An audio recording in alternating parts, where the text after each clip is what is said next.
নবীর কলিজা টুকরা সাহাবী হযরতে হুবুবা রাদিয়াল্লাহু তাআলা আনহু হুজুর আমার 13 বছরের যুবক সবে মাত্র ঘরের ভিতরে আল্লাহ নবীর নাম লেখনি কাগজটা, আল্লাহ নবীর আসার এই কাগজের ফরমানটা, আল্লাহ নবী আসবে এই মর্মে আল্লাহ পাক তাওরাত ও জবুর ইনজিল শরীফে যে বিষয়গুলো আমার আল্লাহ জানিয়ে দিলেন। ও যুবকেরা, ওই যুবকের পিতা ছিলেন একজন ইহুদি পণ্ডিত।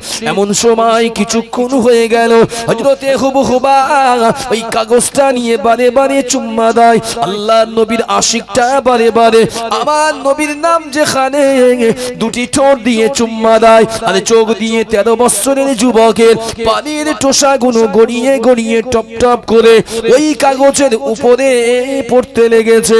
এ যুবকেরা কিছুক্ষণের ভিতরে ঘর থেকে ওর আব্বার নেশাটা ছড়ে গেল। ঘরের ভিতর থেকে জালবিবের নেশা যেন চলে গেল। বিবিও দেখতে পেল সন্তান যেন ওই নামটি চুমতে চুমতে বেহুশ হয়ে জমিনে পড়ে গেল। সাথে সাথে ঘরের বাইরে থেকে তার আব্বা জান ইহুদি পণ্ডিত জালবিব দৌড়ে এলেন, তার আহালিগা বিবিও দৌড়ে এলেন। সন্তানের মাথায় পানি দিয়ে সন্তানকে একটু জ্ঞান ফেরালেন। সন্তান যখনই জ্ঞান ফিরেছেন, বাপ ছেলেকে জিজ্ঞাসা করলেন, ও বাবা হুবুবা, কি এমন জিনিস দেখেছো বাবা, কি এমন জিনিসটা তুমি দেখেছো যা দেখে তুমি জ্ঞানটা হারিয়ে ফেললে? এ যুবকেরা, আল্লাহর বান্দা হুবুবা নবীর প্রেমিক আশিক বলেছিল, আব্বাজান আব্বাজান আপনি তো আমার জন্মদাতা পিতা, আব্বাজান আপনি আমার জন্মদাতা পিতা, ইয়া উম্মি ও আমার মা, আপনি আমার গর্ভধারিণী মা। তাহলে এতদিন পর্যন্ত কেন এই চরম সত্যটা আমার থেকে আপনি লুকিয়ে রেখেছিলেন? আব্বাজান আপনি কি চান না আপনার ছেলে জ্ঞানী পণ্ডিত হোক, আপনার ছেলে ভালো পথে চলুক, আপনার ছেলে দুনিয়ায় ভালো জিনিসটাই বেছে নে? এ যুবকেরা, আল্লাহর নবীর বড় আশিক উম্মত হযরতে হুবুবা রাদিয়াল্লাহু তাআলা আনহু হুজুর যখন এই কথাগুলো বাপের কাছে বললেন, বাপের আর বুঝতে বাকি রইল না আমার সন্তান মুহাম্মদ বিন আব্দুল্লাহ এর প্রেমেতে পড়েছে। বাপ আর দেরি করলেন না, ঘরের ভিতরে প্রবেশ করলেন। ঘর থেকে বড় চাবুকটা নিয়ে আসলেন। 13 বছরের হুবুবা সুন্দর কিশোর মনের একটি সন্তান, ওই সন্তানের উপরে চাবুকের আঘাত শুরু করলেন। দীর্ঘক্ষণ চাবুক মেরে মেরে সন্তানের পিঠ থেকে রক্তগুলো টস টস করে জমিনে পড়ে। মা বাপের চাবুকটা ধরে বললেন, ওগো স্বামী, আমাদের একটা মাত্র ছেলে, এই ছেলে যদি মারা যায় আমরা কি আর সন্তান পাবো? ও কলিজার টুকরা স্বামী, ছেলেটাকে ছেড়ে দাও, ও হয়তো ভুল করেছে, বুঝতে পারেনি, ওকে কিছু সময় দাও, ও তোমার বাপ দাদার ধর্মে ইহুদি ধর্মে পুনরায় ফিরে চলে আসবে। ও যুবকেরা, হুবুবার পিতা ইহুদি জালবিব হুকুম দিলেন, তিনি তার দরওয়ানদেরকে হুকুম দিলেন, আমার এই ছেলেটাকে নিয়ে কাঠের কারাগারের ভিতরে আবদ্ধ করে দাও। খবরদার খবরদার, আমার এই ছেলে হুবুবাকে ঘরের বাইরে আসা নিষিদ্ধ। ওগো মুসলমান, শুনে রেখে দাও, মারিজুন নবুয়ার ভিতরে এসেছে হযরতে আল্লাহ পাকের নবীর সাহাবী হযরতে হুবুবা রাদিয়াল্লাহু তাআলা আনহু হুজুর আমার কারাগারের ভিতরে আবদ্ধ থাকলেন। ইহুদি পণ্ডিতরা একে একে দৌড়ে এসেছে, ও জালবিব, তোমার সন্তান কি কাজ করেছে? সন্তান কি এমন দোষ করেছে, ত্রুটি করেছে? সন্তান কি এমন অন্যায় করেছে যে জন্য সন্তানের উপরে এত তুমি খাফা, এত গুসাইত করো? বাবা জালবিব বললেন, ও আমার সাজাতি আলাইয়ালি কওমির, হে আমার সাজাতি শুনে রেখে দাও, আমার এই হুবুবা আমার ধর্মটাকে ত্যাগ করে মুহাম্মদ বিন আব্দুল্লাহকে ভালোবেসেছে, তার ধর্মটাকে মেনে নিয়েছে। ও যুবকেরা, ইহুদিরা শোনার সাথে সাথে প্রত্যেকেই বলেছিলেন, জালবিব, তোমার সন্তানটাকে আরো কড়া বেশি বেশি শাস্তি দিতে হবে, এমন শাস্তি তুমি দাও ও যেন শাস্তির চোটে কষ্টের ভয়েতে ওই ধর্ম ত্যাগ করে পুনরায় এই ধর্মেতে ফিরে আসে। হুবহুবার কাছে চলে গেল, তার বাপ জালবিব গিয়ে হাজির। আবারও জিজ্ঞাসা করলো, ও বাবা ছেলে, ও বাবা হুবহুবা, তোমার কি মনটা নরম হয়েছে? মনটা কি তোমার পেল্টেছে বাবা? তুমি কি ফিরে আসতে চাও? আল্লাহ নবীর আশিক বলেছিলেন, ও আমার আব্বা জান, আপনি যতই চেষ্টা করুন, আমার উপরে যত কষ্ট দেন না কেন, এই অন্তরটা আমি আল্লাহ আল্লাহ রাসূলের জন্য দিয়েছি। যে অন্তর আল্লাহ আল্লাহ নবীর দিয়েছি, সে অন্তর দুনিয়ায় অন্য কাউকে দিতে পারবো না। সন্তানের মুখ থেকে কথা শেষ, বাপ আবার তার উপরে প্রহার করলেন। বাপের রাগও তখন মিটল না, গুসা তখনও মিটেল না। বাপ তার চাকর বাকর নৌকরদেরকে খবর দিল, হাতে প্রত্যেকের চাবুক তুলে দিয়ে বলল, যার যা মনে হয় সেই অন্তর মন অনুযায়ী আমার বেটা হুবহুবাকে তোরা হাতে করে চাবুক মার। ও যুবকেরা, তারা নিজেদের মতো করে, তারা প্রত্যেকেই ছিল গোলাম, তারা ছিল গোলামের বাচ্চা গোলাম। প্রত্যেকেই চাবুক নিয়ে হুবহুবার পিঠেতে ছালগুলো তুলে দেয়। আল্লাহ নবীর আশিক প্রেমিক, আল্লাহ নবীর সাহাবী হুবহুবা রাদিয়াল্লাহু তাআলা আনহু চোখ দিয়ে পানি পড়ে বটে, কিন্তু আল্লাহ পাকের দরবারে সবরে জামিলের দোয়া চাই। এমন করে কিছুদিন চলে গেল, কয়েক মাস চলে গেল। হুবহুবার কানে খবর চলে আসলো, আল্লাহ পাকের নবী দোজাখানের বাদশাহ শাহে মদিনা, তিনি তার জন্মভূমি মক্কা ত্যাগ করে হিজরত করে মদিনার জমিনে পানি জমিয়েছেন। ও যুবকেরা, আল্লাহ নবীর কলিজার টুকরা আসে 13 বছরের হুবহুবার অন্তরে যেন আবার বড় বেশি জোয়ার এসেছে, ইশকের জোয়ার, মুহাব্বতের জোয়ার এসেছে। মনটা বড় চাই, কেউ যদি এখানে আমাকে মুক্তির ব্যবস্থা করে দিত, তবে আমি এক্ষুনি মক্কা থেকে মদিনার জমিনে গিয়ে উপস্থিত হতাম। হযরত হুবহুবা একদিনও মুখ থেকে কোনো আওয়াজ বাদ করেনি, শুধু বলেছেন, আল্লাহ তুমি আমার মুক্তির ব্যবস্থা যদি করো, তবে আমি মুক্ত হব, আজাদ হব, আমার নবীর দরবারে রিসালাতে যাব। আর যদি না দাও, তবে আমারও মুক্তির কোনো আশা ইচ্ছা দুটোই নেই। 1 তারিখে হলো অত্যাচার এত মাত্রায় বাড়লো, এত বাড়লো, 1 তারিখে বাধ্য হলো হুবহুবা আল্লাহর দরবারে, রাতের অন্ধকারে আল্লাহর দরবারে, হাত দুটো বাঁধা, পায়েতে বেড়ি, ওই অবস্থায় মুখটা তুলে আল্লাহর দরবারে দুটো চোখের পানি ঝরিয়ে বললেন, আল্লাহ তুমি কি দেখো না আল্লাহ, আমি কি অপরাধ করেছি? আমার অন্তর শুধু আমার নবীর জন্য কাঁদে।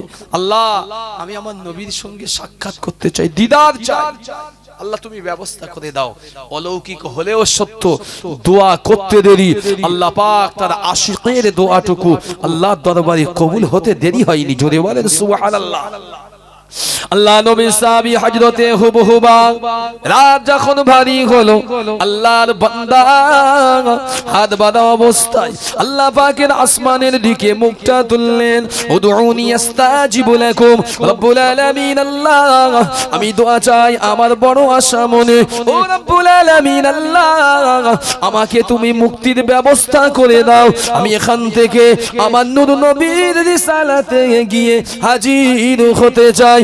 হুজুর আমার দোয়া চাইলেন, আল্লাহ পাকের দরবারে দোয়া কবুল হতে দেরি হলো না। কিতাবের বর্ণনা, দোয়া যেই শেষ হয়েছে, আল্লাহ পাকের গায়বী মদতে হঠাৎ করে হাতের দড়িগুলো বন্ধন ছিন্ন হয়ে গেল, পায়ের লোহার বেড়িটা ভেঙে ওখানেই পড়ে গেল। আল্লাহর বান্দা হুবহুবা সময় আর নষ্ট করলেন না, ওখান থেকে তিনি বার হয়ে, ওখান থেকে 80 মাইল দূরত্ব ছিল মদিনার দরবারে রিসালাত পর্যন্ত। এই 80 মাইল পথ তিনি কিভাবে পার করবেন? ও যুবকেরা, ওই রাতের অন্ধকারে ওই হুবহুবা বড় বড় পাহাড় বালির স্তূপ, সেগুলো পার হয় আর বলেন, আল্লাহ পাক তোমার বান্দাকে তোমার নবীর দরবারে পৌঁছে দাও। কিতাবের বর্ণনা, হুজুর আমার যখনই দোয়া চাই, তখনই আল্লাহ পাক, ওই আল্লাহ পাকের আল্লাহ নবী সাহাবীর জন্য রাস্তাটাকে আমার আল্লাহ কমিয়ে দিলেন। কিতাবের বর্ণনা, ফজরের পরে পরে পরে পরে মক্কা থেকে মদিনার জমিনে আল্লাহ নবী সাহাবী হুবহুবা গিয়ে একটা দরবারে দরওয়াজায় গিয়ে হাজির। দরওয়াজায় যেই না ঠোকা দিয়েছেন, দরওয়াজার ভিতর থেকে একজন ব্যক্তি বার হলেন, জিজ্ঞাসা জিজ্ঞাসা করলেন, কে বাবা, আমার বাড়িতে কি জন্য টোকা দাও? ও যুবকেরা, সিয়ারুস সাহাবার ভিতরে এসেছে, যে বাড়িতে টোকা দিয়েছিলেন হুবহুবা ওই বাড়িতে যে ব্যক্তি ছিলেন তিনি হলেন আল্লাহ নবী সাহাবী হযরতে আম্মার রাদিয়াল্লাহু তাআলা আনহু। হুবহুবা 13-14 বছর বয়স। নবী সাহাবীর ঘরে টোকা দিয়েছেন, যেই সাহাবী ঘরের দরজা খুলে জিজ্ঞাসা করলেন, কে বাবা? আমার নাম হুবহুবা, আপনি আমার চিনবেন না? মক্কায় সীমান্তবর্তী অঞ্চলে ইহুদির একটা সন্তান আমি। আপনি কে? নবী সাহাবী। যেই বলেছেন, হ্যাঁ আমি নবী সাহাবী, আমার নাম হচ্ছে আম্মার। বলতে দেরি, যেই বলেছে আমি আম্মার, আপনি আমার নবীর হাতে বায়াত হয়েছেন? হ্যাঁ। মুসলমান হয়েছে না? বলতে দেরি। দুটি হাত নিয়ে হযরতে হুবহুবা দুটি হাত নিয়ে চুম্মা খেতে লেগেছেন, একবার এ গালে, একবার ও গালে, একবার এ চোখে, একবার ও চোখে। আর বলে, এই হাত আমার নবীর হাতের সঙ্গে মিশেছে, এই হাত আমার মুস্তাফার হাতের সঙ্গে মিশেছে। এই হাতের কত সৌভাগ্য! আমি হুবহুবা এখনো পর্যন্ত আমার মুস্তাফার দিদার পাই না। অজরে কাঁদে আর হযরত আম্মার হুজুরের হাত দুটো নিয়ে চুম্মা দেয় আর চোখে দেয় আর বলে, আল্লাহ আমি হুবহুবা এখনো আমার নবীর দিদার পেলাম না। একবার জোরে বলেন সুবহানাল্লাহ।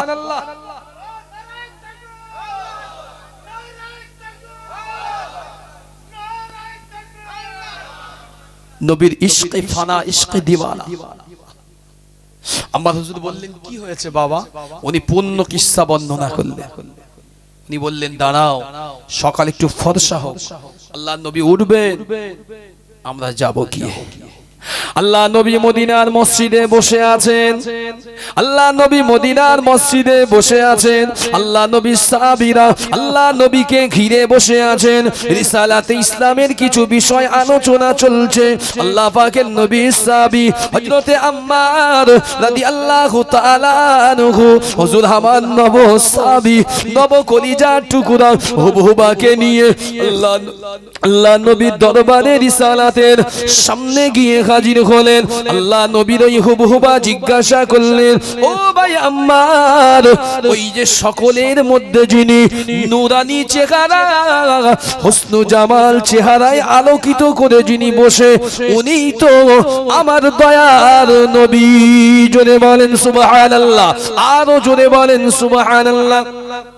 আম্মার হুজুর বললেন, বাবা, ও বাবা হুবহুবা, তুমি তো নবীকে কখনো দেখোনি, তুমি তো নবীর কখনো চেনোনি, আল্লাহ নবীর সম্পর্কে তুমি জানোনি, তুমি কি করে বললে ওই লোকটাই নবী? হুবহুবা বলেছিলে, যে বর্ণনা আমি ওই পৃষ্ঠায় পেয়েছিলাম, আমি হুবহুবা বিইজ্জতিকা ওয়া জালালি, আল্লাহ পাকের ইজ্জত ও জালালিয়াতের কসম করে বলি, এমন বর্ণনা আমি পৃথিবীতে অন্য কোথায় শুনি না।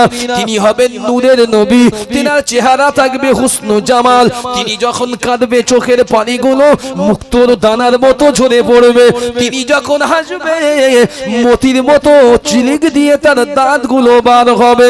ও যুবকেরা, হযরতে হুবহুবা গিয়ে আল্লাহ নবীর সামনে দণ্ডায়মান হলেন। আল্লাহ নবীর সাহাবা হযরতে আম্মার রাদিয়াল্লাহু তাআলা আনহু আল্লাহ নবীকে সালাম জানালেন, আসসালামু আলাইকা ইয়া রাসূলুল্লাহ ইয়া হাবিবাল্লাহ। হুজুর ঈসা বিন নাম হলো হুবহুবা, মক্কার ইহুদির যুবক, আজকের বড় কষ্টে আপনার কাছে এসেছে ইসলাম গ্রহণ করার জন্য।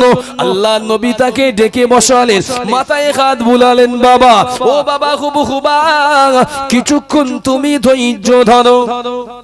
আল্লাহ নবী তাকে পাশে বসালেন। কয়েক সেকেন্ড বাকি মাত্র কিতাবের বর্ণনা। আল্লাহ পাক রব্বুল আলামিন তার হাবিবে প্যারার কাছে নূরে মুজাসসাম বিরূহিল কুদুস, আল্লাহ পাকের ফেরেশতা জিবরিল আমিনকে আল্লাহ পাঠিয়ে দিলেন, ও ফেরেশতা জিবরিল, চলে যান, চলে যান, আমার হাবিবের কাছে চলে যান, আমার বন্ধুর কাছে গিয়ে বলে, আপনার কলিজার টুকরা আশিক হুবহুবাকে আপনি সাদরে গ্রহণ গ্রহণ করুন, তাকে ঈমানদার বানিয়ে নেন, তাকে মুসলমান করে নেন, আসহাবে সুফফায় তাকে স্থান দেন, আর তাকে আমার হাবিবকে জানিয়ে দিয়ে আসেন আপনার হুবহুবা আপনার সঙ্গে দিদারের জন্য, আপনার সাথে মোলাকাতের জন্য, আপনার সাথে মুহাব্বতের জন্য নবী আইয়ুবের মতো আমার হুবহুবা ও সবরে জামিল করেছিলেন। জোরে বলেন সুবহানাল্লাহ। ও যুবকেরা, ওহি অবতীর্ণ হলো আল্লাহর নবীর সাথে সাথে তার নূরের নেক নজরটা হুবহুবার দিকে ফিরালে আল্লাহর নবীর চোখ মোবারক থেকে পানির টুসাগুলো গড়িয়ে পড়ে। আল্লাহ পাকের নবী তার নুরানি হাত নিয়ে হুবহুবার মাথায় বুলোয় আর বলে, বাবা, ও বাবা হুবহুবা, তুমি আমাকে এত ভালোবাসো বাবা সাহাবী, কখনো কি আমাকে দেখেছো? হুবহুবা বলেছিলেন, ইয়া রাসূলুল্লাহ, ইয়া হাবিবাল্লাহ, আমি জীবনে কোনোদিন দেখিনি, তবে আমার আব্বা যে জিনিসটা গোপন রেখেছিল ওই জিনিসটাই আমাকে আজকে আপনার দরবারে আনার জন্য সবচাইতে বেশি সহযোগিতা করে দিয়েছেন। জোরে বলেন সুবহানাল্লাহ।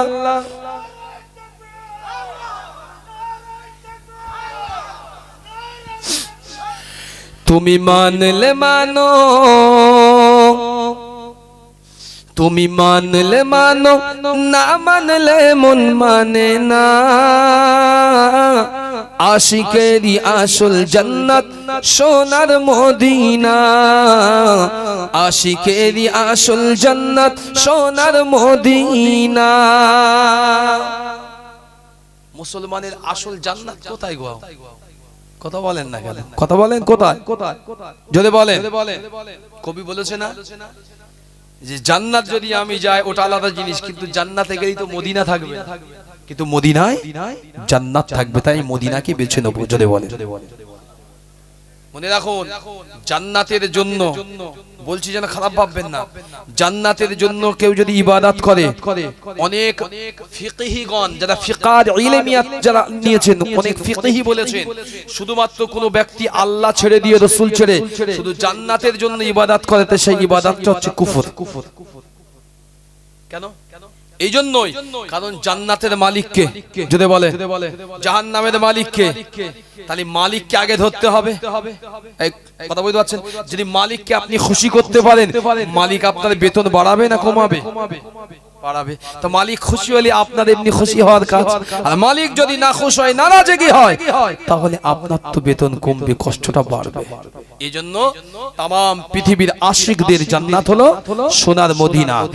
আশিকেরই আসল জান্নাত সোনার মদিনা, আশিকের হৃদয়ে যত ইশকেরই জ্বালা দূর করিতে পারে ওই মদিনাওয়ালা।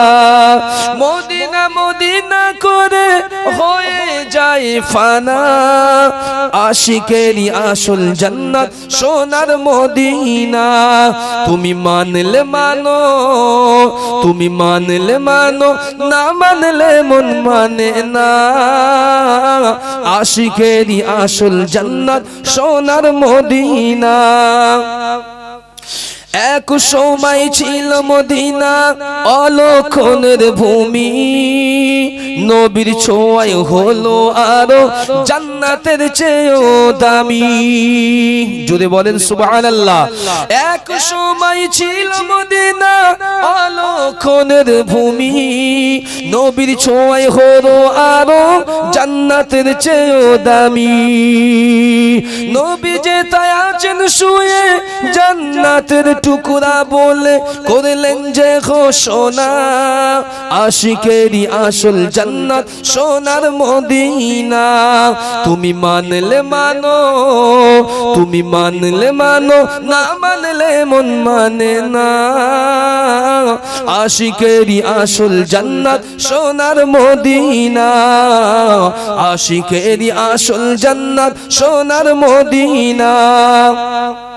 সবাই তো জান্নাতের পাগল দোজখেরই কেউ না আমি প্রেমিক জান্নাত দোজখ কিছুই যে বুঝি না কামনা শুধু দিদারে ও গো রব্বানা কামনা শুধু দিদারে নবী রব্বানা আশিকেরই আসল জান্নাত সোনার মদিনা তুমি মানলে মানো তুমি মানলে মানো না মানলে মন মানে না আশিকেরই আসল জান্নাত সোনার মদিনা আশিকেরই আসল জান্নাত সোনার মদিনা আল্লাহর ওলির জীবনের ভিতরে এসেছে মুসলমান সুফি আব্দুল মুমিন রাহমাতুল্লাহ আলাইহি হুজুর আমার পাহাড়ের সিংহিল পাহাড়ের উপরে আল্লাহর ওলি রাতের অন্ধকারে আল্লাহ পাকের জিকিরের ভিতরে আছে আল্লাহর ওলি আল্লাহ পাকের ফানাফিল্লার ভিতরে আছে আল্লাহর জিকিরের ভিতরে আছে আল্লাহ পাকের জিকির করা অবস্থায় আল্লাহর ওলি চোখটা খুললেন আল্লাহ পাকের ওলি দেখতে পেল ওই সিংহিল পর্বতে দুটো সিংহ আল্লাহর ওলির দুই দিক থেকে তেড়ে ধেয়ে আসে ও যুবকেরা আল্লাহর ওলির সাথে সাথে সাথে সাথে আল্লাহ পাকের কোরআনের আয়াতটাকে সামনে মনে করলেন আল্লাহ পাক কোরআনুল কারীমের ভিতরে বললেন আল্লাহু নূরুস সামাওয়াতি ওয়াল আরদ নিশ্চয়ই আল্লাহ পাক এই জমিনের ভিতরে আল্লাহ এই জমিনের সমস্ত আলো আল্লাহ আধার আলো করে দেয় এটা আল্লাহ পাকের নূর ও যুবকেরা আল্লাহর ওলি ওখানেই বসে গেলেন চোখ বন্ধ করে আল্লাহ পাকের আরেফ পর্যায়ে চলে গেলেন আল্লাহ পাকের দরবারে জিকিরত আছে অনেকক্ষণ জিকিরের পরে আল্লাহর মোহাব্বত ইশকে ইলাহির পরে আল্লাহর ওলি চোখ দুটো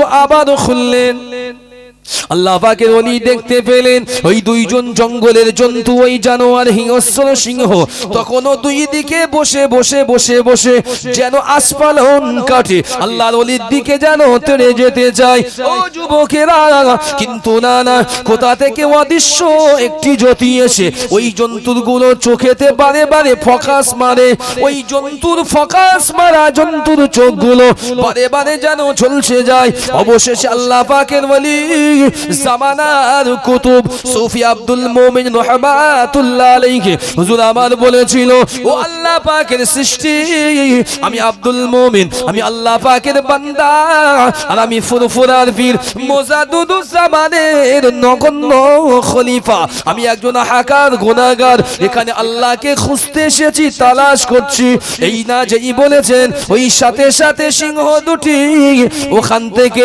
পোষা বাড়ির কোন পোষা জন্তুর মতো লেজ দুটো লাড়তে লাড়তে আল্লাহর ওলিকে ত্যাগ করে চলে গেলেন আল্লাহ পাকের ওলি আল্লাহ পাকের জিকিরের ভিতরে সারাটা রাত কাটিয়ে ফজরের নামাজ আদা করে আল্লাহর ওলি ওই পাহাড় ছেড়ে বেরিয়ে গেলেন জোরে বলেন সুবহানাল্লাহ আমি যদি এই হুজুরের এই বিষয় বলি আমার ঘন্টা ছয়েক দিলেও হয়তো সামান্য অংশ বলবো দুটো যে পয়েন্ট বলে যাচ্ছি আপনি কেন এই মানুষটাকে ভালোবাসতে বাধ্য হবেন শুনে না ওখান থেকে এসে ওনার মন চাচ্ছে যেখানে থাকবো না সিংহিল থেকে বার হয়েছে বাহারের শাম প্রদেশে গেছে মনে রাখুন এখন নাই বংশপালা বংশ বিস্তার মানুষের পিপল মানুষের বৃদ্ধির জন্য বহু পাহাড় পর্বত জঙ্গল নদ নদী সাফ হয়ে গেছে মানুষ থাকার জন্য আমাদের এলাকা বেশি চিন্তা করে আগে ছিল না বাবা আগে বহু জঙ্গল ছিল মুরব্বিরা ভালো জানেন বহু পাহাড় ছিল কালের ক্রমে বিলীন হয়ে যাচ্ছে আর মানুষ ফায়দা লুটছে আল্লাহর ওলি ওখান থেকে শাম প্রদেশে গেলেন গিয়ে উনি ওখানে চারিদিকে খুঁজে খুঁজে দেখলেন যে মোটামুটি এখানে কোনো কেউ ডিস্টার্ব করার মতো ব্যক্তিত্ব নেই সিধা উঠে পাহাড়ের চূড়ে একটা গাছ দেখলেন সুন্দর করে গাছের তলায় বসলেন বসে আল্লাহ পাকের ধ্যানে ফানাফিল্লাহ হলেন আহা মনে রাখুন যারা মুরাকাবা মুশাহিদা করেন যারা আল্লাহর দিকে ধ্যান লাগায় আমার দুনিয়ায় অনেক যুবক আছে ওয়াজ শুনছেন সায়েন্টিফিক ভাবে বলছি আপনাকে শুনে নেন অনেকে বলে ইয়ে কি করে সম্ভব 4 বছর 5 বছর আল্লাহর ওলি সুফি আব্দুল মুমিন হুজুর এক জায়গায় বসে 7 বছর কাটিয়েছিলেন জোরে বলেন খাইনি দাইনি উঠিনি পেশাব লাগেনি পায়খানা লাগেনি কিচ্ছুই নেই প্রশ্ন আপনাকে আমি নিজেকে উত্তর দিয়ে দিচ্ছি ব্রেনে আসতে পারে এটা কি করে সম্ভব মানুষ বাঁচলি খাওয়া আসে, পেশাব আসে, পায়খানা আসে না? হ্যাঁ আসে তো। এবার আপনার কথা প্রশ্ন আমি উত্তর দিয়ে দিচ্ছি। আচ্ছা দেখেছেন কোমাসনের নাম শুনেছেন? কোমা, অনেক ছেলে যুবক বাইক অ্যাক্সিডেন্ট করে কোমা। আমাদের বসিরহাট, হাড়োয়া থেকে বসিরহাট দূরত্ব প্রায় 25-30 কিলোমিটার। বসিরহাটের এক বাপের এক ছেলে বাইক চালাতে গিয়ে অ্যাক্সিডেন্ট করে কলকাতা পিজিতে ভর্তি হলো। ডাক্তার দেখে বললো আর বাঁচানোর লাইন নেই, কোমায় চলে গিয়েছে।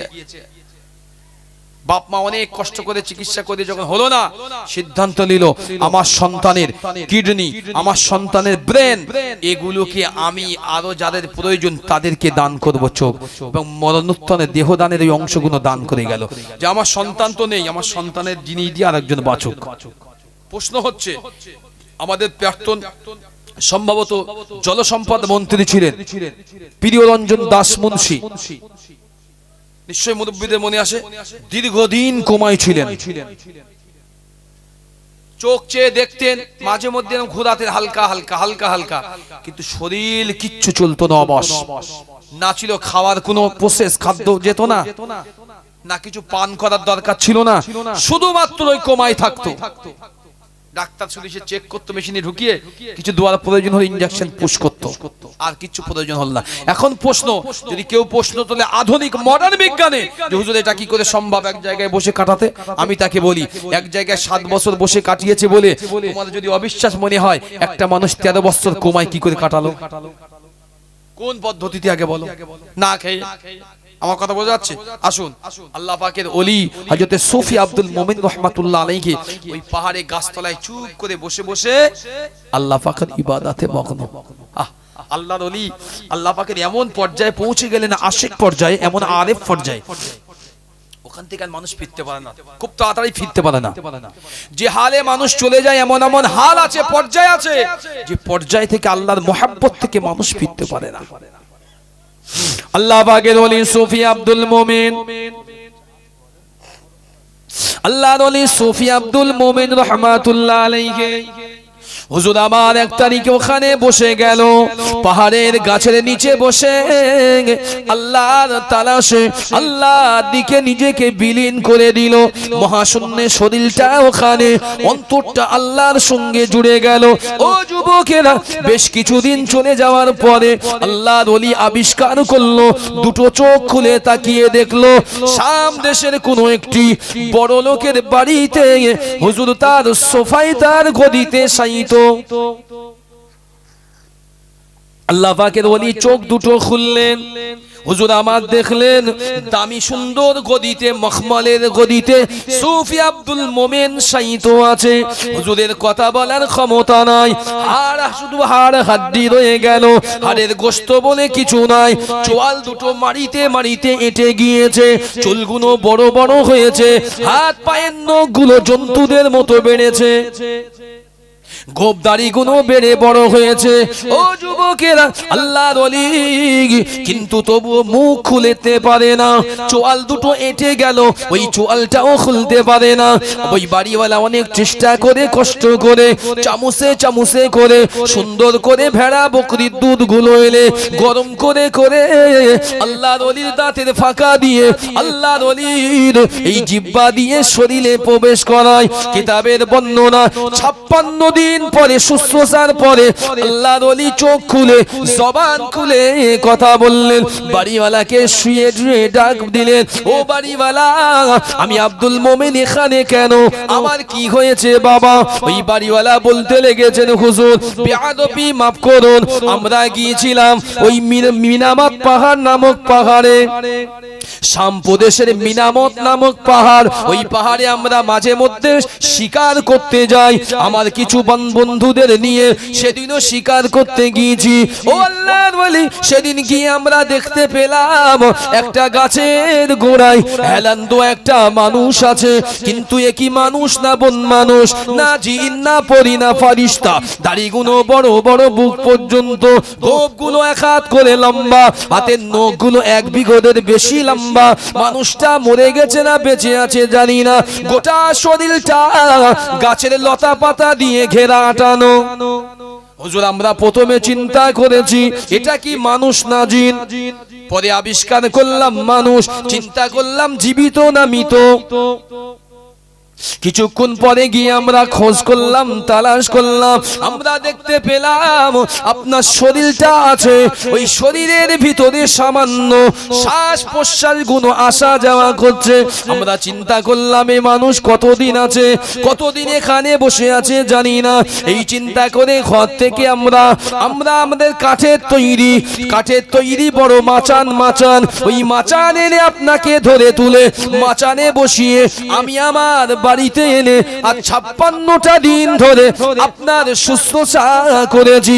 হুজুর আমি তো বলে দিলাম বৃত্তান্ত, এবারে আমাকে একটু দয়া করে বলুন আপনি মানুষ না জিন, আপনি কোথা থেকে এলেন, কি আপনার পরিচয়, আপনার বাড়ি ঘরটা কোথায়?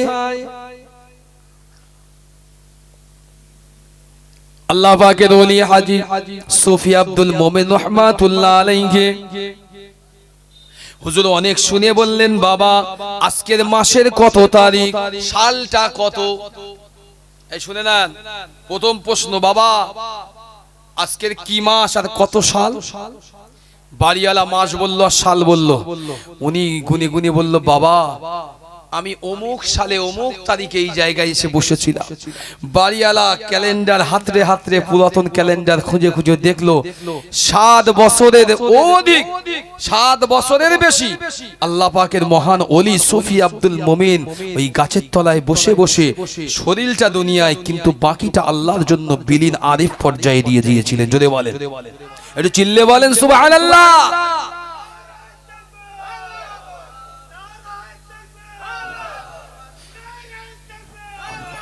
এই 7 বছর শীত গ্রীষ্ম বর্ষা সমস্ত ঋতু গিয়েছে, পানি হয়েছে, শীত পড়েছে, না আল্লাহর ওলির খাদ্যের প্রয়োজন হয়েছে, কে মিটিয়েছে গো?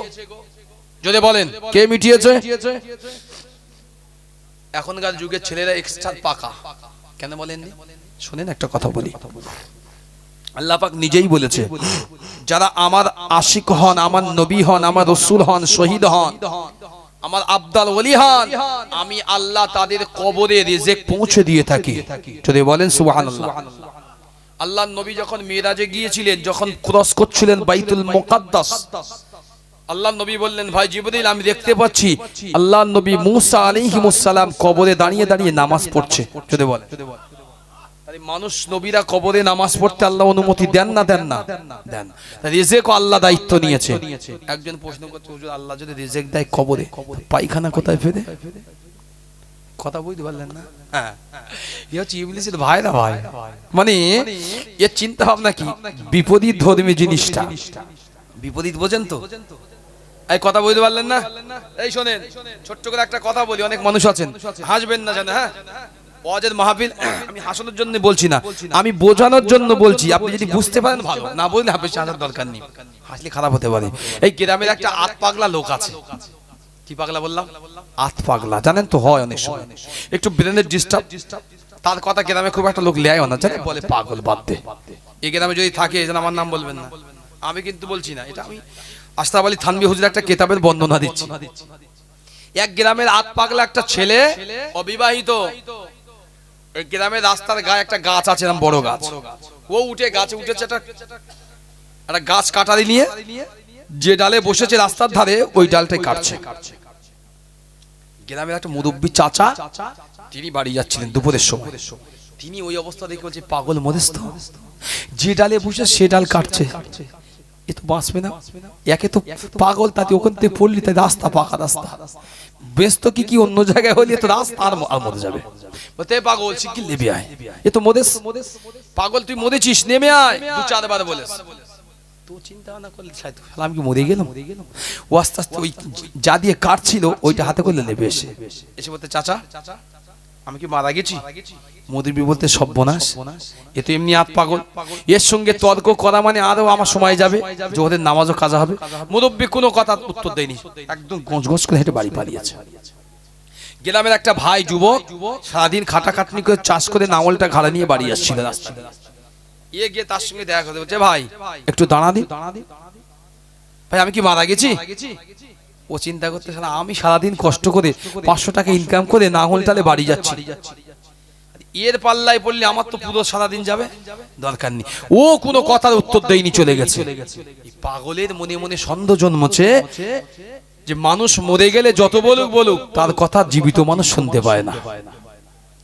এই কথা বুঝতে পারছে? এই মৃত মানুষ শুনতে পায় নাকি? মৃত মানুষের কথা শুনতে পান? মৃত মানুষের কথা শুনতে পান না। ওর সত্যি সত্যি সেই কথাটা মনে হয়েছে, হুজুররা ওয়াজে বলেছে যে মৃত মানুষ মরে গেলে তার কথা শোনা যায় না। সারা তাহলে আমি মরে গেছি। চাচা জিজ্ঞেস করে, চাচা উত্তর দেয়নি। ভাত জিজ্ঞেস করেছি, উত্তর দেয়নি, তাহলে নিশ্চিত মরে গেছি। এখন মরে তো আমি গেছি, আমার কবর টবর তো দোয়া লাগবে। এই মানুষ মারা গেলে কবর দোয়া লাগে না? লাগে না? লাগবে। তো কবর তো দিতে হবে। এই চিন্তা করে এ পাগল গ্রামের ভিতরে ঢুকেছে। এখনকার জমানা মডার্ন গ্রাম, প্রত্যেকটা গ্রামের মোড়ে মোড়ে চায়ের দোকান আছে, দেখবেন একটা ক্লাব আছে, ক্যারাম বোর্ড খেলা হয়, যুবকরা থাকে।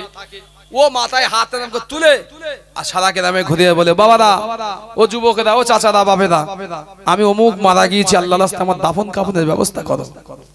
এখন যেখানে এই কথা বলে ওরা একবার তাকিয়ে দেখে, এই পাগলে এসেছে, উত্তর দিবি না, যা করে ও এমনি পালাবে। কেউ যখন ওর কথায় উত্তর দেয় না, ও নিশ্চিত হয়ে গেছে যে আমি মারা গেছি, আমার কথা কেউ শুনতে পায় না, তখন আমি আর জীবিত নেই। কি করে? জীবিত যখন নি কেউ তোমার দাফন করবে সেটাও করে না। মনে দুঃখে কষ্টে বাড়ি থেকে একটা কাটারি বার করেছে, মানে ছোট্ট একটা কোদাল নিয়ে বলতে দেশে আর থাকবো নি বলে গ্রাম 2-4টে গ্রাম পার হয়ে গিয়ে একটা নদী আছে, নদীর কিনারে গিয়ে পৌঁছতে বলতে গ্রাম ছেড়ে চলে এসেছি। মনের আনন্দে নিজে নিজে কবর খুঁজবে, এখানে শুয়ে পড়বো, যা ঝামেলা চুকে যাবে। নদীর বাঁধে আস্তে আস্তে জোয়ার একটু কম হয়েছে, ভাটি নামছে, বাঁধের কাদা একটু নরম হয়, ও কবর খুঁড়ছে। জীবনে তো খুঁড়িনি, হাফ পাগল লোক, খুঁড়ে আর মাঝে মধ্যে নিজে নিজে শুয়ে দেখে ঠিক হচ্ছে কিনা, ছাড়া কিনা। এমন করে করে কবরটা কমপ্লিট করে কোদালটাকে উপরে রেখে দিয়ে শুয়ে পড়েছে কাঁধে। মুরব্বী যারা আছে বুঝতে পারবেন, এই ঘটনাটা যখন লেখা হয়েছে সেই যুগ ছিল ব্রিটিশ পিরিয়ড। এখন সেই সময় চলছে ব্রিটিশ পিরিয়ড। ওখান থেকে একটু দূরে একটা লঞ্চ ঘাট ছিল। আর সেই যুগে ব্রিটিশদের ওই কর আদায়কারী বা খাজনা আদায়কারী একজন করে ব্রিটিশ লোক নিয়োগ থাকতো, যে এলাকা ঘুরে ঘুরে খাজনা আদায় করত। উনি ব্রিটিশ ভদ্রলোক, বুট কোট টাই স্যুট পরা ব্যক্তি, হাতে সুটকেস, মাথায় বিছানা, এক হাতে মিষ্টির হাঁড়ি লেবেছে, লেবে চারিদিকে ঘুরছে। একটা মানুষ পাওয়া যায় না, দূর থেকে ওই কোদাল রাখার আর দেখতে পেয়েছে, বলছে নিশ্চয়ই মানুষ আছে। এগিয়ে এসে দেখছে না, মানুষ নেই, কোদাল আছে। নিচের দিকে ভালো করে তাকিয়ে দেখছে একজন মানুষ শুয়ে আছে কাত হয়ে। এই আপনারা কবরদান লাশ শোয়ান কি করে? সোজা ভাবে না কাত করে? কথা বলে না, সোজা ভাবে তো। ও শুয়েছে কাত হয়ে, আর এলো কুটু বলছে এই ওঠো। ও তখন বুঝতে পেরেছে, মনে করতে মন কেন নাকি এসে গেছে, ফেরেশতা এসে গেছে কবরে। এইবারে ও হাত চুপ করে শুয়েছে, বলছে কি হলো, ওঠো। ও কিচ্ছু বলে না, একটু ঘুরে শুয়েছে, ভালো করে দেখে নিলে। ও দেখতেছে মন কেন নাকি এলাম, তা ভালো। দুবার যখন ডেকেছে ব্রিটিশ লোক ওঠে না, তিনবারে বলছো, যেই দুবার উঠি তিনবার যেই ডাক দিয়েছে ওঠো, তিনবার যখন উঠিনি, ও বুটির বাড়ি মেরেছে একদম মাজাটা কাট করে লাথি। আর যেই মেরেছে চট করে বসেছে। জি বলুন, উঠে এসো। উঠেছে, মাথায় আস্তে আস্তে বিছানা, সেই আপনাদের সুটকেস, হাতে মিষ্টি হাঁড়িটা দিয়ে বলছে ফলো মি, আমাকে ফলো করো। ফলো করতে, ফলো করে ব্রিটিশ বাংলো থাকে একটা একটা, ব্রিটিশ বাংলো গিয়ে বলছে নামাও, নামিয়ে দিয়ে চলে যাচ্ছে। বলছে দাঁড়াও। পকেট থেকে সেই যুগে 50টা পয়সা বের করে হাতে দিয়েছে, আর দুটো মিষ্টি হাতে দিয়ে বলছে যাও গো। বাড়ি আসতে রাত পাগল, বলতে আজকের বাড়ি যাবো, আজকের বাড়ি যাবো। গ্রামের সব লোকে জানা উচিত যে মুনকির নাকি সওয়ালের জবাব কিরা হয়। সারা জীবন দেশের হুজুর আমাদের ভুল বুঝিয়ে রেখেছে, এটা মেনে নেওয়া যাবে না। কবরে আযাব হয়, এই হয়, সব মিথ্যে কথা, আমি নিজে দেখেছি। ও ওই আনন্দ করতে করতে এক হাতে দুটো মিষ্টি আর এক হাতে 50টি পয়সা নিয়ে নাচতে নাচতে আস্তে বাড়ি যায়। সারা গ্রামের লোকের বলি আসবে এই কথাটা। বাড়ির কাছাকাছি যে গ্রামে যেই ঢুকেছে গায়ে তখনও কাদা, আর দেখে গ্রামে নবী দিবস হচ্ছে, ইমাম সাহেব ওয়াজ করছে, তখন বাইরের বক্তা আসেনি। বলছে বাবা, নামাজ না পড়লে কবরে এই শাস্তি ওই শাস্তি, কবরে আগুন, সাপ। বলছে হুজুর দাঁড়ান। গ্রামবাসী এমন হুজুর সব মিথ্যে কথা বলেছে, একটা সত্যি বলেনি। কেন? তো যে কবরে শুলি একজন বুট কোট টাই পরা লোক এসে 3 বার ডাকবে, আপনি ডাকের উত্তর দেবেন না, একবার লাথি মারবে, উঠে বসবেন, কিছু জিনিস মাথায় দেবে, বয়ে দিয়ে আসবেন 50টা পয়সা আর 2 টোকন নগদের মিষ্টি। এই হচ্ছে সওয়ালের জবাব মুনকির নাকির। ইনারা বলে কত কঠিন, আমি তো নিজে এক্ষুনি এই সওয়ালের জবাব দিয়ে আসলাম। মানে বুঝতে পারলেন, ও পাগল যা বুঝেছে ও এটাই বুঝেছে। আমি আপনাকে এজন্য এটা বলার মূল উদ্দেশ্য হচ্ছে এটাই, শরীয়তটাকে আপনি যদি না বুঝতে পারেন, যদি নবী সাহাবা তাবা তাবিঈন ইমাম মুস্তাঈদিন ওলি আবদাল গাউস কুতুব জামানার মুজাদ্দিদ পীর এদেরকে না মানেন, এদের কারামতকে যদি বিশ্বাস না করেন, তো জানবেন আপনি এই পাগলারই মতো বুঝবেন যে শরীয়ত যে এই নামই হয় সওয়ালের জবাব। যদি আপনি বুঝতে পারেন ফানাফিল্লাহ কারে বলে, ইলমে লাদান্নি কারে বলে, তাসাউফ কাকে বলে, আল্লাহকে পেতে হলে আল্লাহর আরেফ কারা, এগুলো যে যত বুঝবেন তত সে অত উচ্চ পর্যায়ে কামেলিয়াত অর্জন করবে। এজন্য পীর ধরতে হয়, এজন্য পীর ধরতে হয়। যে কথা বলছিলাম, আল্লাহ পাকের ওলি হযরত সুফি আব্দুল মুমিন শাহ রাহমাতুল্লাহ আলাইহি আপনার দামেস্কের জমিনে আপনার মিনামত নামক পর্বতে ওখান থেকে হয়ে একজনের বাড়িতে এসে হাজির। জিজ্ঞাসা করছে বাবা কতদিন? উনি হিসাব করে বললেন হুজুর 7 বছরে অধিক পার হয়েছে। আল্লাহ ওলি চোখ দিয়ে পানি ঝরছে, বলো কি? 7 বছর। ওখান থেকে হুজুর একটু সুস্থ হয়ে বার হয়ে চলে আসলেন। উনি যেই বার হয়েছেন ওখান থেকে একটা জান্নাতি সুঘ্রাণ আল্লাহর ওলি সুফি আব্দুল মুমিন শাহ রাহমাতুল্লাহ আলাইহির নাকেতে যেন বারবার লাগছে। আল্লাহর ওলি চিন্তা করলেন এই জান্নাতি সুঘ্রাণটা কোথা থেকে আসছে, আমার প্রথম তালাশ করা উচিত এই জান্নাতি সুঘ্রাণ। যদি বলেন সুবহানাল্লাহ। কিতাবের ভিতরে এসেছে আল্লাহ পাকের ওলি, আল্লাহ পাকের ওলি সুফি আব্দুল মুমিন রাহমাতুল্লাহ আলাইহি হুজুর আমার ওই জান্নাতি সুঘ্রাণটা তালাশ করতে হুজুর আমার খুঁজতে বার হয়ে চলে গেলেন। হুজুর আমার সফর করতে আরম্ভ করলেন।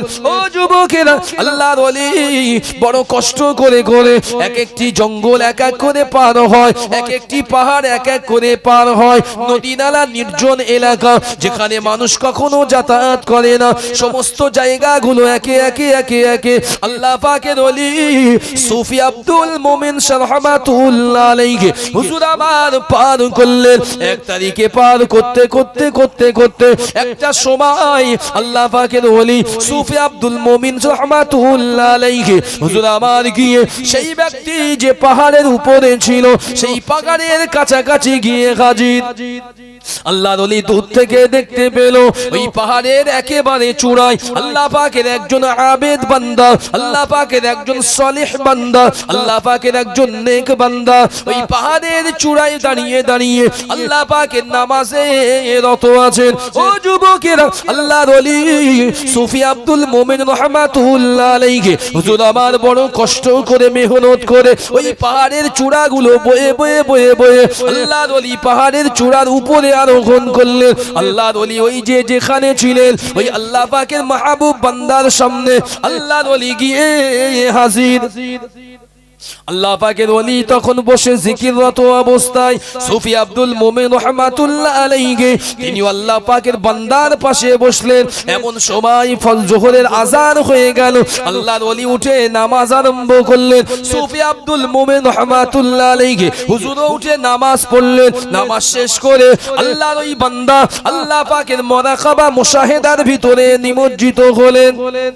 আসরের আযান হলো, আল্লাহর ওলি নামাজ আদায় করলেন। আব্দুল মুমিন রাহমাতুল্লাহ আলাইহি হুজুর নামাজ আদায় করলেন। আবার আল্লাহ পাকের বান্দা আল্লাহর জিকিরে রত হলেন। এমন করে মাগরিব গেল, ইশা গেল, তাহাজ্জুদ পর্যন্ত আল্লাহর ওলি আল্লাহ পাকের রেজামন্দি সন্তুষ্টির জন্য আল্লাহ পাকের ইবাদতের ভিতরে রত। তাহাজ্জুদের নামাজ শেষ করে আল্লাহর ওলি সালাম ফিরিয়ে পাশ ফিরিয়ে বললেন, বাবা তুমি কোথা থেকে এসেছো, তুমি কে? আল্লাহর ওলি সুফি আব্দুল মুমিন রাহমাতুল্লাহ আলাইহি হুজুর আমার পাল্টা বললেন, ও আল্লাহর বান্দা আপনি কে, আমাকে আপনার পরিচয়টা দিন। আমি হলাম আব্দুল মুমিন, আমি 17টা দিন সফর করে কষ্ট করে এই পাহাড় পর্বত নদ নদীগুলো আমি আব্দুল মুমিন অতিক্রম করে আপনার গা থেকে যে জান্নাতি সুঘ্রাণ বার হয়, এটি আমি আমার সুঘ্রাণ শুকতে শুকতে আপনার পর্যন্ত এসে পৌঁছে গিয়েছি। ও আল্লাহ পাকের বান্দা, আপনি আপনার পরিচয়টা দেন। আল্লাহর বান্দা বলেছিলেন, বাবা আমার নাম হলো আব্দুর রহিম, আমি হলাম গজনির বাসিন্দা। আমার পীরের হাতে বায়াত হয়ে 17 বছর বয়সে আল্লাহকে তালাশ করার জন্য লোকালয়ে ত্যাগ করে এই জঙ্গলে চলে এসেছি। আজ 55টা বছর হলো এই জায়গায় আমি আল্লাহর ইবাদতে মশগুল থাকি। ও বাবা, আমি এই 55 বছরের ভিতরে এই জঙ্গলে কোনো হিংস্র জন্তু জানোয়ার ছাড়া একজনও মানুষ আজ পর্যন্ত দেখিনি। আজকেরই প্রথম বাবা মানুষ হিসাবে তোমাকেই দেখতে পেয়েছি। জোরে বলেন সুবহানাল্লাহ। আব্দুল মোমেন হুজুর জিজ্ঞাসা করলেন, আপনি 17 বছর বয়সে পীরের ইজাজতে শাহ, এখন 55। আল্লাহর ওলি বললেন, আমি হচ্ছি, আমার নাম গুনাহগার খাকসার আব্দুল মোমিন, নাম ছিল প্রতাপ চন্দ্র সেন। আল্লাহ আমাকে মুসলমান বানিয়েছে, আমি আব্দুল মোমিন হয়েছি। আমি আমার পীর ফুরফুরার 19 শতাব্দীর মুজাদ্দিদ পীর আবু বকর সিদ্দিক রহমাতুল্লাহ আলাইহির হাতে বায়াত হয়েছি। আমার পীরের অনুমতি নিয়ে আমি তামাম পৃথিবীর সফরে বার হয়েছি, ওলি আব্দাল গৌস কুতুবদের কাছে এসেছি। সেই সূত্রে আপনার গা থেকে জান্নাতের সুঘ্রাণ দেখে আপনার কাছে এসেছি। আল্লাহ ওলি পাশে বসিয়ে নামাজের মানে আপনার জঙ্গলের গাছের পাতা দিয়ে নামাজের মুসাল্লা তৈরি আছে, ওই নামাজের মুসাল্লা থেকে একটা সাইড একটু তুলেছে, তুলে ওখান থেকে 3টে গরম গরম রুটি বার করেছেন। যদি বলেন সুবহানাল্লাহ। যেই বার করেছেন, একটা উনি খেলেন, একটা সুফি আব্দুল মোমেন রহমাতুল্লাহ আলাইহি হুজুরকে দিলেন, আর একটা আবার রেখে দিলেন। সুফি আব্দুল মোমেন হুজুর রহমাতুল্লাহ আলাইহি বলছে, হুজুর এই গরম রুটি এখানে আপনি পাচ্ছেন? আল্লাহর ওলি তখন বললেন, তুমি জানো না? তুমি কি জানো না? তুমি কি পড়োনি আল্লাহ পাকের নবী জাকারিয়ার ঘটনা, নবী ঈসা আলাইহিমুস সালামের মায়ের ঘটনা, মা মারিয়ামের ঘটনা পড়োনি বাইতুল মুকাদ্দাসে? কুল্লাহা জাকারিয়া আল মিহরাব ওয়াজাদা ইনদাহা রিজকা ক্বালা ইয়া মারইয়াম আন্না লাকি হাযা ক্বালাত হুয়া মিন ইনদিল্লাহ ইন্নাল্লাহা ইয়ারযুকু মান ইয়াশাউ বিগাইরি হিসাব। কুরআন তার পূর্ণ বয়ান দিয়েছেন। ঘরের ভিতরে মা মরিয়ামকে তালা মেরে খালু যান, তিনি নবী জাকারিয়া বার হয়ে চলে গেছেন। ফিরে এসে দেখছেন মরিয়ামের ঘরের ভিতরে সুন্দর সুন্দর আঙ্গুর, বেদানা, সুন্দর আপেল, সুন্দর সুন্দর ডালিম। চিন্তা করছে এগুলো, জিজ্ঞাসা করলো, মারিয়াম তুমি পেলে কোথায়? এখন তো আঙ্গুরের মরশুম নয়, এখন তো আমের মরশুম নয়, এখন তো সেবের মরশুম নয়, কি কোথা থেকে পেলে? আম্মাজান মারিয়াম বললে, ইন্নাল্লাহা ইয়ারযুকু মান ইয়াশা, নিশ্চয়ই আল্লাহ যাকে ইচ্ছা তাকে বেহিসাব রিজিক দেয়। ইয়ারযুকু মান ইয়াশা বিগাইরি হিসাব, আল্লাহ আমাকে তার রহমতের নিয়ামত থেকে আল্লাহ রিজিক পাঠিয়েছেন। যদি বলেন সুবহানাল্লাহ।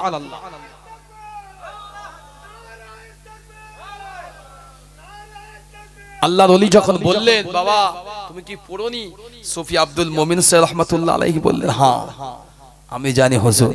ওখান থেকে দোয়া নিয়ে সুফি আব্দুল মোমিন রহমাতুল্লাহ আলাইহি আস্তে আস্তে করে ওখান থেকে আস্তে আস্তে করে একে একে ওলিদের কবর জিয়ারাত করতে করতে আস্তে আস্তে পুনরায় আবার পীরের দরবার হিন্দুস্তানের জমিনে এসে আল্লাহর ওলি হাজির হয়েছেন। যদি বলেন সুবহানাল্লাহ। একবার তাকবীর দেন, নারায়ে তাকবীর, নারায়ে তাকবীর, নারায়ে তাকবীর। দুরূদ শরীফ আল্লাহুম্মা। বেশি লম্বায়িত করা যাবে না।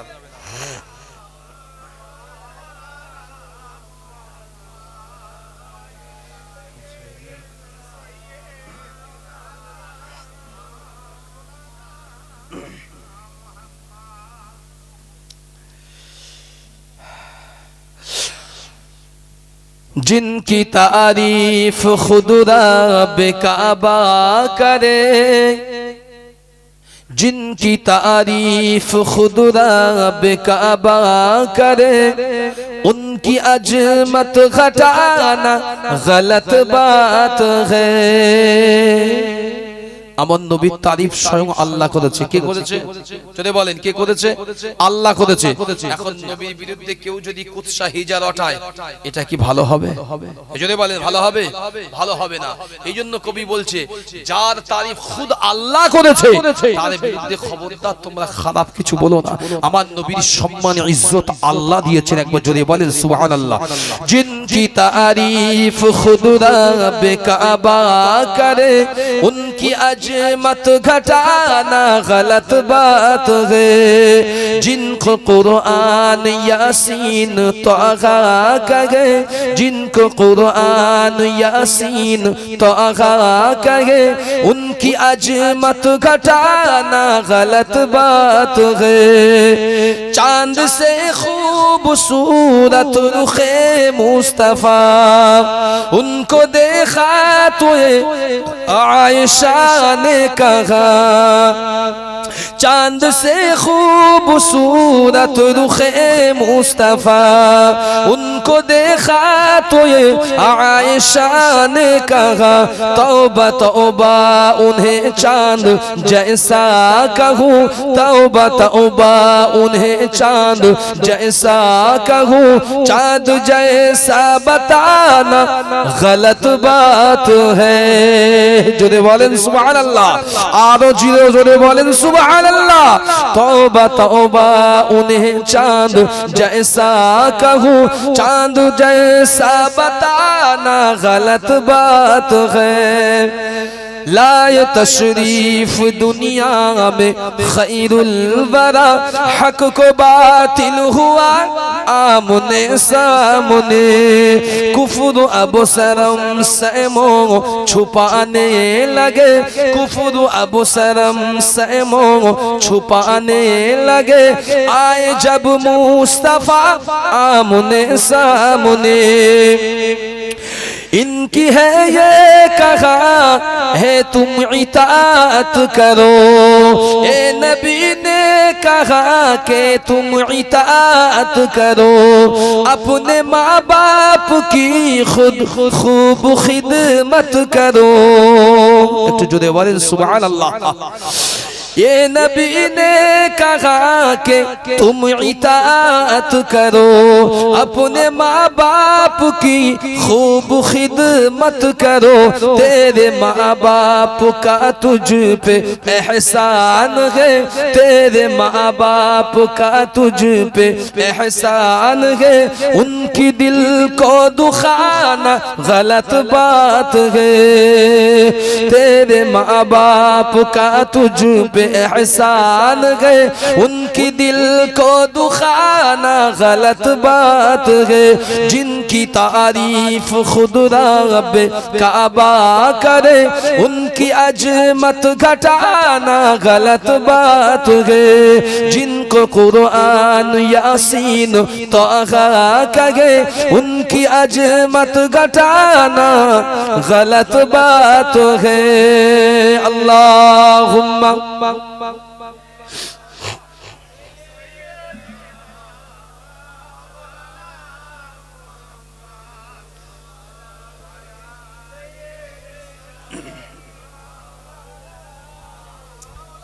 বাবাজি আর লম্বা চড়া বেশি আমি যাব না, কারণ মানুষ ঘুম একটা আল্লাহ পাকের নিয়ামত।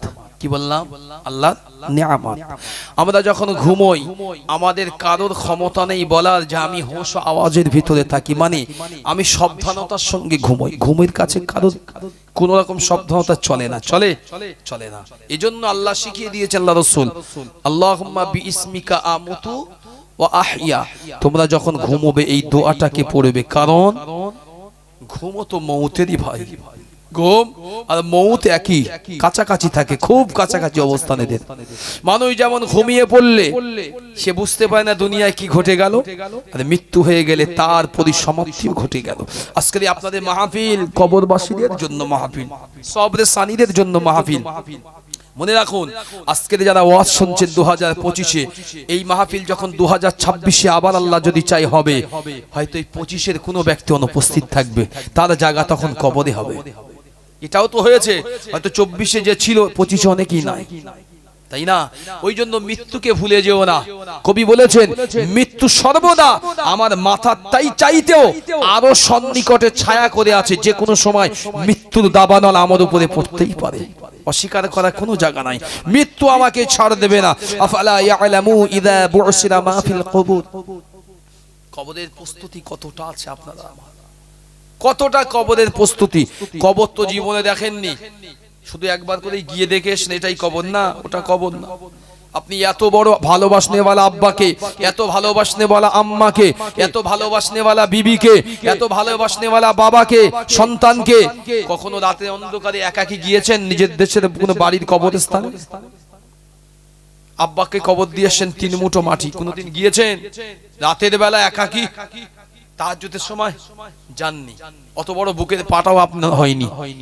বাপ 10 তালা রেখে যাক না তাও ভালো, না রেখে যাক তাও ভালো, বাবাটা একটাই যাওয়া যাবে না। কত ভালোবাসেন বাপকে, বাপ কত ভালোবাসে শুনে দেখেন দিন একবার গিয়ে সালাম দিয়ে আসসালামু আলাইকুম আব্বাজান আপনি কেমন আছেন, উত্তরটা নিয়ে আসবেন, তবেই বলবো হ্যাঁ আপনি বাপের বেটা। হ্যাঁ কি করেছেন বাপ মায়ের জন্য। তারা তো এখন জড় পদার্থের মতো, জড় বোঝেন তো, এই যে বাঁশ কাঠ এগুলো জড়, এ কালকে আবার খুলে নেবে, না খুললে এইভাবে রাখলে এইভাবেই থাকবে। কিন্তু মানুষ আমরা জীবিত, আমরা জীবিত। লাকাদ খালাকনাল ইনসানা ফি আহসানি তাকবীম, সৃষ্টির শ্রেষ্ঠ মহা আমরা এক্ষুনি বাড়ি চলে যাব। তো আমাদের জ্ঞান আছে, বিবেক আছে, এদের নেই। মৃত মানুষরা তো এখন জড়ের মতো, ওদের কিচ্ছু করার ক্ষমতা নেই, না আছে ওদের নেকি পাওয়ার জারিয়া, না আছে নামাজ পড়ার জারিয়া, না পারে রোজা করতে, না পারে দান করতে, না পারে সাদাকা করতে, না পারে আল্লাহর জিকির তওবা করতে। যেগুলো আমাদের কাছে সব খোলা, কেন আল্লাহ এখনো জীবন দিয়েছে। যুবক যদি নামাজ না পড়ো, কাল থেকে নামাজ পড়ো, নামাজ পড়ো। তোমার দান, তোমার সাদাকা, তোমার ইবাদত, তুমি নামাজ পড়ো। আমি তোমার বলে যাচ্ছি কথাটা, তোমার সবচাইতে তোমার বাপ মার কবরে সবচাইতে বড় সাদগায়ে জারিয়া হলো তার বাচ্চাটা নামাজ পড়ে। যে বাপ মার সন্তান নামাজ পড়ে, এই বাপ মার নাম আমলে আল্লাহ অটোমেটিক্যালি সব রিচার্জ করে দেয়। যদি বলেন এ যখন দোয়া চায়, আমার আল্লাহ এই বাচ্চার চোখের পানি ফেলার পড়ার আগে, টপানোর আগে আল্লাহ কবুল করে। আর মা বাপের নেক দোয়া ওই সন্তান পায়। আর যে জীবনে নামাজ পড়ে না, বছরে একবার গ্রামের হুজুর লিয়া শুধু খতম করে আর বলে আল্লাহুম্মা আমিন, কি হবে? কি হবে? মা বাবাও খুশি হয় না, আল্লাহ খুশি হয় না, পরকালটাও ধ্বংস হয়ে যায়, আখিরাত সেটাও ধ্বংস হয়ে যায়। বাবাজি আখিরাত পরকাল তো সোজা জিনিস নয়। বেঁচে আছেন সংগ্রহ করে নেন পুঁজি। আম্মাজান রাবেয়া বসরি রাহমাতুল্লাহ আলাইহি একটা কথা বলতেন দামি, যদিও কথাটা অতটা ভালো নয় কিন্তু দামি। মহিলা মানুষ উনি বলতেন, বস্তার মানুষটা বলেছিল রাবেয়া তুমি কি পাগলি হয়েছো, তোমার দু হাতে কি?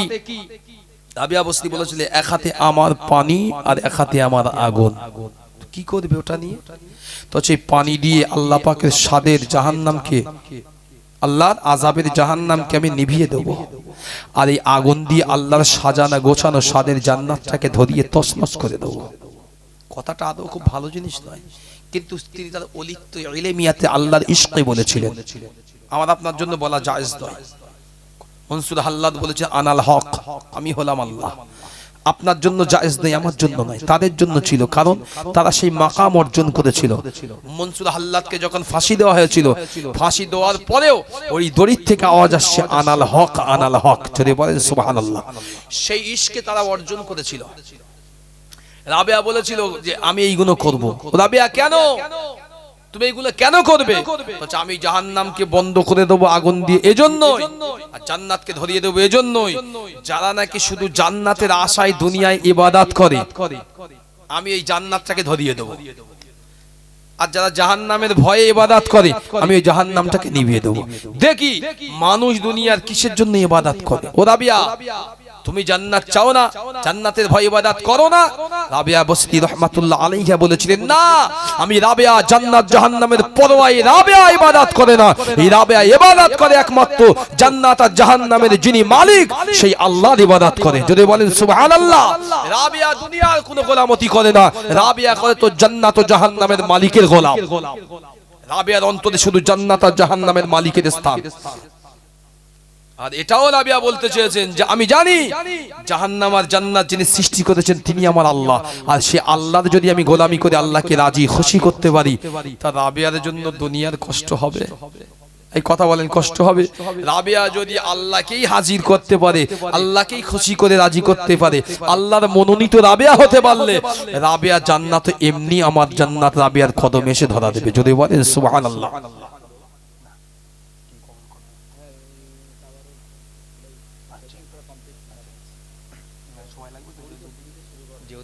ঠিক আছে ইনশাআল্লাহ। যে কথা বলছিলাম মুখতাসার কত প্রায় শেষের দিকে, 2 মিনিট। তো আম্মা জান রাবিয়া বসরি রাহমাতুল্লাহ ছোট্ট একটা কথা বলি, বলে ইনশাআল্লাহ কিয়াম করে সালাম দোয়া করে দাও ইনশাআল্লাহ। কি মনে রাখুন, একটা মানুষকে, একটা মহিলাকে আল্লাহ কতটা ইজ্জত আর সম্মান না দিলে আল্লাহ দুনিয়ায় তাকে এত কাবিল বানায় না। পৃথিবীতে মৃত জিনিসকে জিন্দা করার ক্ষমতা আল্লাহ সবাইকে দেয়নি। যেমন আল্লাহ রাবিয়া বসরিকে দিয়েছিলেন। বিরান মরুভূমিতে তার গাধাটা হজে যাওয়ার সময় মারা গেল। আল্লাহর কাছে কেঁদে দোয়া চাইলেন, আল্লাহ তোমার বান্দিকে তুমি আল্লাহ এত কষ্টের ভিতরে ফেললে। সাথে সাথে আল্লাহ পাক গাধাটাকে, মৃত গাধাটাকে জীবিত করেছিলেন। যদি বলবেন না আর রাবিয়া বসরি রাহমাতুল্লাহ আলাইহা তিনি এতটা বৃদ্ধ অবস্থায় আল্লাহর খানায় কাবা তাওয়াফ করতে জিয়ারাতের জন্য গিয়েছিল বস্তা থেকে, খুব কষ্ট করে, খুব কষ্ট করে, ভর করে লাঠিতে ভর করে, কদমে ভর করে করে, একদম বৃদ্ধ হলে কেমন হয়। সুফিয়ান সাউদি রাহমাতুল্লাহ আলাইহি গিয়ে দেখছে খানায় কাবা তার নিজস্ব জায়গায় নেই। উনি নিজের চোখ দুটোতে ভালো করে হাত মুছলেন, মুছে ভালো করে দেখলেন এ কি সর্বনাশ, খানায় কাবা তো এখানে অবস্থান করে। আজকে এসে দেখলাম আমি সুফিয়ানি সাউদি খানায় কাবা কি কাবার জায়গায় নেই, কারণটা কি? আল্লাহ আমি সুফিয়ানি সাউদি আমি কি ভুল দেখলাম? আল্লাহ বললেন সুফিয়ান তুমি ভুল দেখোনি, তুমি ঠিকই দেখেছো, কিন্তু তোমার আল্লাহ একজন বৃদ্ধা মায়ের সম্মানার্থে তার খানায় কাবা তাকে আগিয়ে নিতে গিয়েছেন। যদি বলেন সুবহানাল্লাহ। খানায় কাবা নিজে আগিয়ে এসেছিল আম্মা জান রাবিয়া বসরি রাহমাতুল্লাহ আলাইহাকে স্বাগত জানানোর জন্য। আমাদের জমানায় রাবিয়া কিন্তু কমনি পাশের প্যান্ডেলে অনেক রাবিয়া রয়েছে। ওরে বাবা রে, এদের স্বাগত জানানো হয় বিরাট বড় বড় গেট করে। ঈদের দিনে জলসার মাহফিল হলে আমাদের রাবিয়ারা সাজগোজ দিয়ে শুধু রাস্তায় ঘুরে বেড়ায়।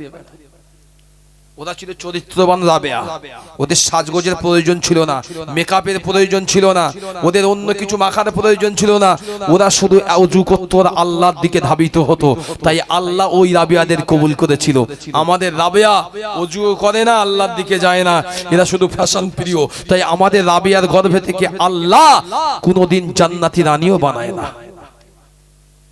আমাদের রাবিয়া কোরআনও পড়ে না, আমাদের রাবিয়ারা গান বলে গুনগুন করে। আমাদের রাবিয়া মোবাইল হাতে নিলে একটু গান, একটু সিরিয়াল এইসব দেখতে আমাদের রাবিয়ার মন চায়।